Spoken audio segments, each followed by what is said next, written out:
இந்த மீனராசி நேயர்கள் எந்த விஷயத்துல ரொம்ப கவனமா இருக்கணும்? இப்போ நம்ம 7ஆம் இடம் அப்படின்னு சொல்லும் பொழுது, இது கேது என்ன பண்ணுவார் அப்படின்னா, நான் சொன்ன மாதிரி குடும்ப சண்டை, கலகங்கள், உள்நாட்டு கலகம்னு சொல்லுவாங்க இல்லையா, அது மாதிரி ஏதோ ஒன்று வதந்தி தேவையில்லாமல் பேசிகிட்டு இருப்பாங்க, இது பண்ணுவாங்க.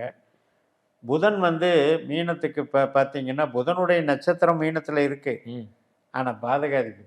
அதனால் சொந்த பந்தம், கணவன் மனைவி வகையில் அந்த குடும்பம், அம்மா வகையில் தாய்மாமன் வகையில் வர்ற குடும்பம், இதில் எல்லாத்துலேயுமே இந்த கேதுவனுடைய கலகம் இருக்கும்.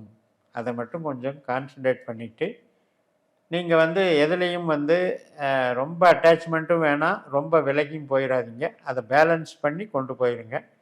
அது ஆட்டோமேட்டிக்காக என்ன பண்ணும் அப்படின்னா, நீங்கள் வேலையில் எவ்வளவு தூரம் உங்களுடைய இன்வால்மெண்ட்டை காட்டுறீங்களோ அது குடும்பத்தில் வந்து ஒன்றும் பண்ணாது. நீங்கள் குடும்பத்தை நினச்சி கவலைப்பட்டீங்கன்னா இங்கே வேலையும் கெட்டு போயிடும். அதனால் இந்த ரெண்டுக்கும் அவஸ்தைப்படுற ராசி மீனராசி. ஏனென்றால் காலச்சக்கரத்துக்கு 12ஆம் இடம்.